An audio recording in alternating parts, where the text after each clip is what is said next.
Pourquoi est-ce que tu manques de discipline? Spoiler, ce n'est pas parce que tu es fainéant. C'est ce que l'on va voir dans la vidéo d'aujourd'hui.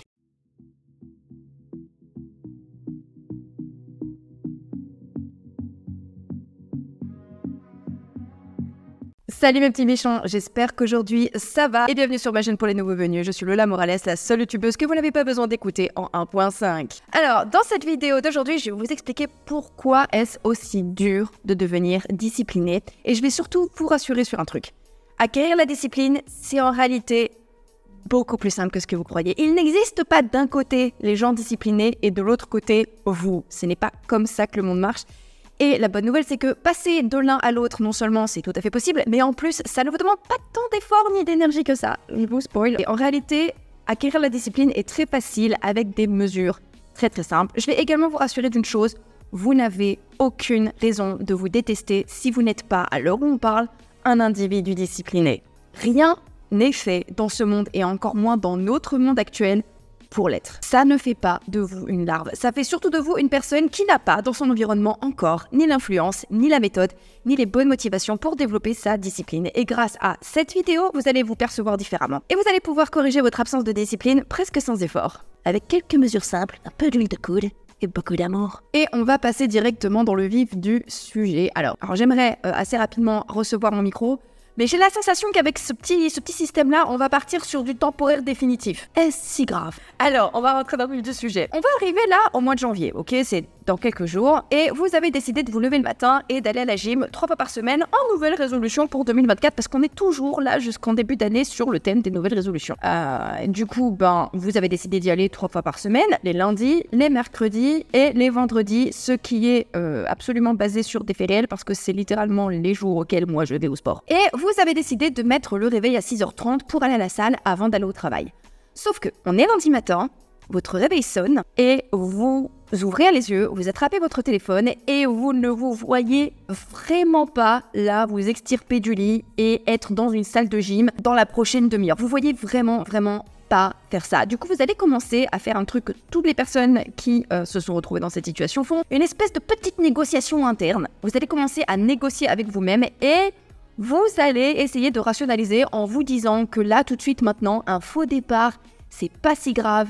Et si je louche, dites-le moi parce que je sais toujours pas où regarder. Et du coup, vous vous dites que c'est pas grave si vous ne vous levez pas ce matin. Après tout, la semaine vient de démarrer. Vous avez encore 6 jours devant vous pour vous rattraper et faire vos 3 séances hebdomadaires. Ça sera pour demain ou pour mercredi. Et du coup, mercredi arrive, 6h30, le réveil sonne. Vous ne vous voyez toujours pas dans la demi-heure qui suit. Vous vous retrouvez dans une salle de gym encore froide parce que les gens n'ont pas encore le temps de transpirer dedans. Vendredi arrive et vous ne vous sentez toujours pas de vous lever et d'aller à la salle de gym et vous vous dites que c'est pas grave parce que après tout le week-end c'est 2 jours, vous serez peut-être un petit peu plus reposé, vous aurez peut-être un petit peu plus le temps, vous aurez peut-être un peu plus de sommeil, sauf que samedi arrive, donc lendemain de vendredi soir vous êtes allé boire l'apéro avec vos potes, donc vous ne vous voyez toujours pas y aller, en plus vous vous dites qu'après 9h, 10h, la salle va être blindée, donc une excellente raison de ne pas aller à la gym. Et dimanche, lendemain de samedi, où vous avez encore plus fait la chouille, donc vous avez une encore meilleure raison de ne pas y aller. Puis ça va, hein, c'est dimanche, on se repose quand même, avec la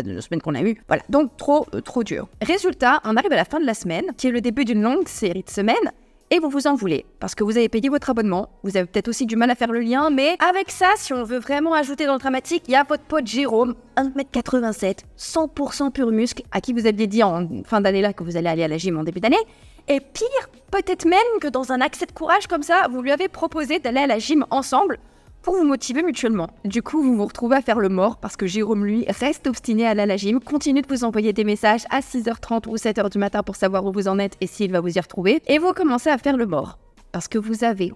Et pire encore, vous commencez à développer peut-être un petit ressentiment pour Jérôme. Jérôme et ses stories Insta, no pain, no gain à 7h06 du matin parce que lui, il y est allé à la salle. Et du coup, vous commencez à lui en vouloir et vous adoreriez vous dire qu'il a de la chance d'être gaulé comme un bœuf charolais. Mais la réalité, c'est que vous la connaissez, la différence entre ses résultats et les siens, c'est que lui, le matin, il va à la gym. Et pour vous, cela vous semble trop compliqué. Et vous vous dites peut-être que lui a une force de caractère que vous n'avez pas.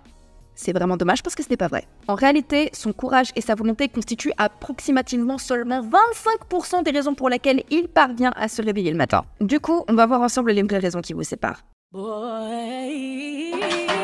Première raison pour laquelle vous avez du mal à faire preuve de discipline pour le coup, la force de l'inertie. L'être humain est très confortable avec l'habitude. L'habitude est, je l'ai déjà dit dans une de mes vidéos précédentes, votre meilleur ami et votre pire ennemi à la fois. Croyez-le ou pas, mais il est aussi facile de se lever à 5h30 du matin et d'aller méditer en silence que de se lever à midi pour aller larmer jusqu'à 13h30 dans le canapé et scroller sur TikTok. Bon, je le sais, parce que, bon, là, je vous préviens, je vais être détestable pendant au moins les 43 prochaines secondes. Je rencontre le problème opposé. Ah oui, j'ai des problèmes de merde, on est d'accord. Alors, je vis avec plusieurs personnes dans cette maison. Et je vous jure que j'ai très envie de me réveiller tard le dimanche matin. J'adorerais faire partie de ceux qui se réveillent à 10h et qui pioncent, qui traînent au lit pour scroller sur TikTok jusqu'à 11h30. Bon, déjà, j'ai pas TikTok sur mon téléphone. Mais j'adorerais être de ceux qui cuvent le dimanche matin, enroulés dans leur couette comme ça, comme un California Maki. J'y arrive pas parce que la force de l'inertie fait que je me suis levée tellement tôt, pendant tellement longtemps, que c'est devenu mon mode par défaut. Et je le sais parce que je connais 2 personnes autour de moi, y compris mon père adoptif, qui se réveillent aux mêmes heures et qui, le week-end, en ont marre de se réveiller aux mêmes heures.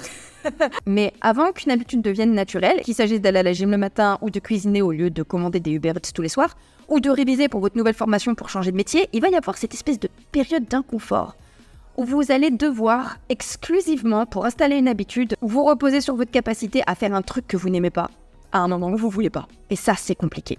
Deuxième raison pour laquelle vous n'arrivez pas à faire preuve de discipline, les frictions. C'est beaucoup plus compliqué d'aller à la gym à 6h30 du matin si vous ne savez pas où vous avez foutu votre sac, qu'il n'est pas prêt, que vous n'avez pas mis d'essence dans votre voiture la veille, que vos affaires de sport sont encore au sale parce que vous n'avez pas fait de lessive, de vraie lessive depuis 2 semaines, bravo. Pourquoi je vous engueule, vous n'avez rien fait.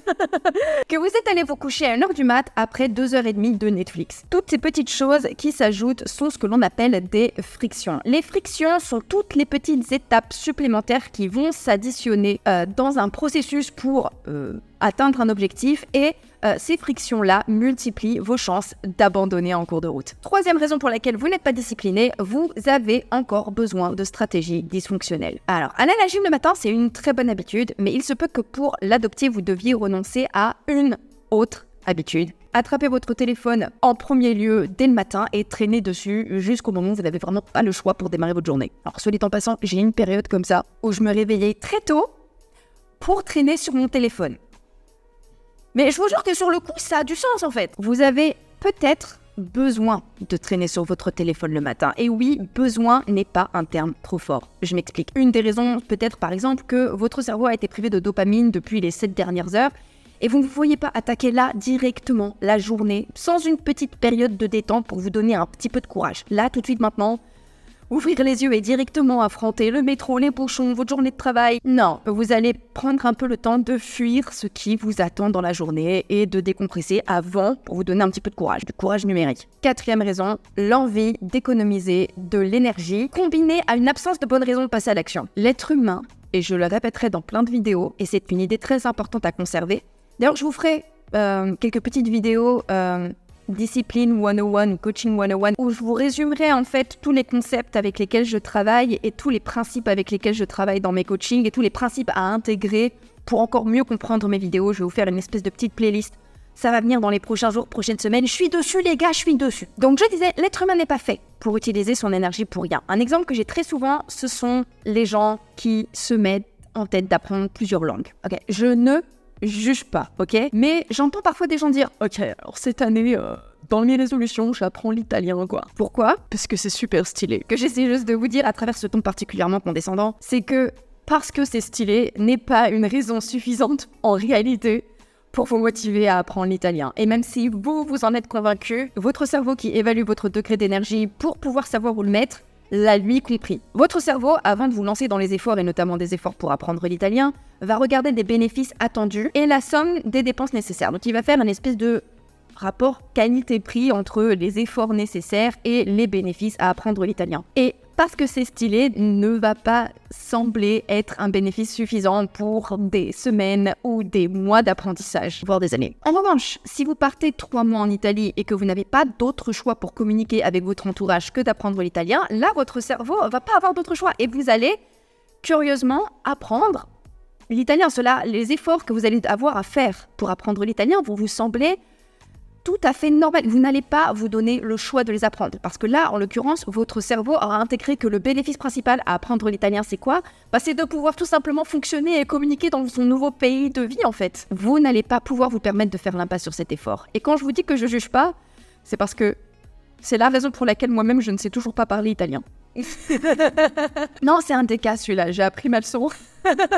Mais c'est tout à fait normal, vous n'avez pas à vous le reprocher. On a tous une quantité d'énergie limitée dans la vie et 1 milliard de trucs à faire avec cette énergie. Donc vous devez trier, vous devez mesurer vos efforts. Ne vous demandez pas de faire plus d'efforts que ce que votre énergie le permet. Il faut d'abord développer son énergie, ses capacités avant de faire plus d'efforts. Vous avez probablement un job, une famille avec qui vous passez du temps, vos sessions de foot en salle le mercredi. Il n'y a pas d'énergie pour apprendre une langue stylée dans tout ça. Et même si vous n'avez rien de tout ça, l'humain n'est pas fait pour dépenser de l'énergie pour rien. Mais du coup, qu'est-ce qu'on fait?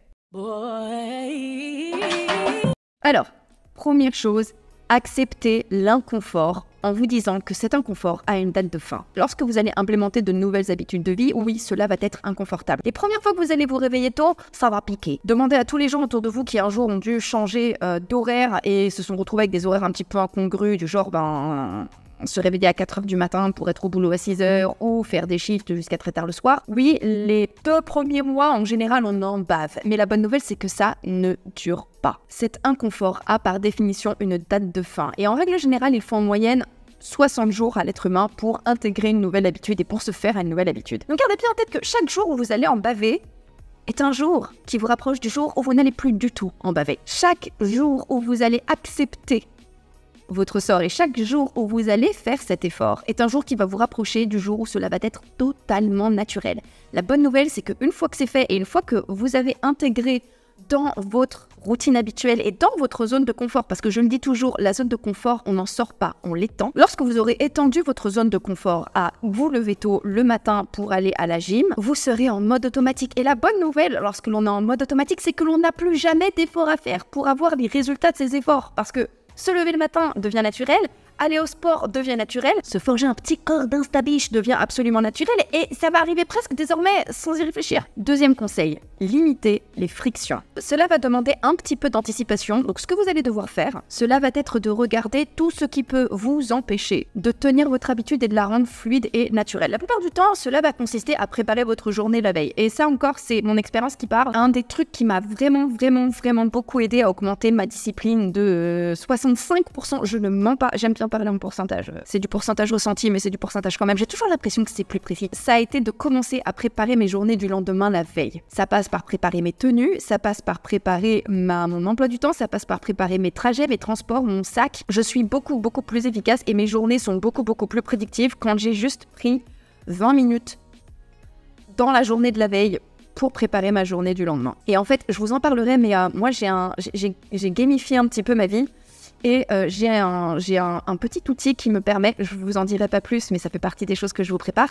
J'ai un petit outil personnel que je vous transmettrai peut-être si ça vous intéresse en commentaire, qui me permet moi d'évaluer mon pourcentage de productivité attendu versus mon pourcentage de productivité effectif. Alors, ce que vous n'avez pas vu pendant tous ces mois où j'étais pas là, je suis devenue une sale control freak sa race. Et j'arrive à évaluer le data entre ce que je me demande de faire dans une journée et ce que j'accomplis effectivement dans une journée. Et un truc qui m'a vraiment aidé à augmenter de 65% ma productivité et du coup ma discipline et mon rapport à la régularité, c'était de prendre 20 minutes tous les jours ou tous les soirs pour préparer ma journée du lendemain. Troisième conseil, concentrez-vous d'abord sur des efforts qui sont en accord avec vos vrais objectifs de vie. Apprendre l'italien peut être une excellente idée si vous avez l'intention d'avoir quelque chose à faire assez régulièrement en Italie ou si vous êtes tombé amoureux d'une petite brune. Et là, effectivement, ça peut vraiment avoir du sens d'apprendre l'italien. Mais demandez-vous si, avant de vous lancer dans l'apprentissage de l'italien, il n'y a pas d'autres objectifs qui demanderaient déjà pas mal d'efforts et d'autres petites actions, d'autres petits objectifs à mettre en place qui seraient beaucoup plus raccords avec les objectifs que vous avez cette année ou les objectifs dans votre vie. Par exemple, si vous avez l'intention de changer de métier, l'énergie que vous comptiez mettre à apprendre l'italien, mettez-le plutôt à faire une formation par exemple, ou à reprendre vos études, ou à demander des cours du soir, demander de faire un stage pour apprendre sur le tas. Quelque chose comme ça. Et enfin, numéro 4, tâchez de troquer vos anciennes habitudes par des habitudes qui vous apportent les mêmes bénéfices sans les inconvénients. Alors pour ma part, je vous avais dit que j'avais l'habitude de scroller sur mon téléphone le matin. J'ai décidé de troquer mon scrollage de téléphone le matin par des rituels de manifestation. Oui, bon, bah ça va, hein. C'est mon côté New Age, ok. Je vous juge pas, vous me jugez pas, on se juge pas. J'ai pas trouvé mieux, foutez-moi la paix. Et quand tout ceci sera fait, devenir discipliné et mettre vos efforts dans travailler plus dur et effectivement vraiment travailler plus fort sera beaucoup plus simple et vous pourrez cette fois-ci commencer à diriger vos efforts au bon endroit et par magie vous allez devenir un monstre de discipline. Garantie coups humains. Cette vidéo est terminée. Si cette vidéo vous a plu, vous me mettez votre plus beau pouce. Abonnez-vous si cette chaîne vous plaît. La discussion continue dans les commentaires. Moi en attendant, je vous embrasse et comme d'habitude, n'oubliez jamais que dans la nature, les individus qui survivent ne sont pas les plus forts, mais ceux qui s'adaptent. Prenez soin de vous.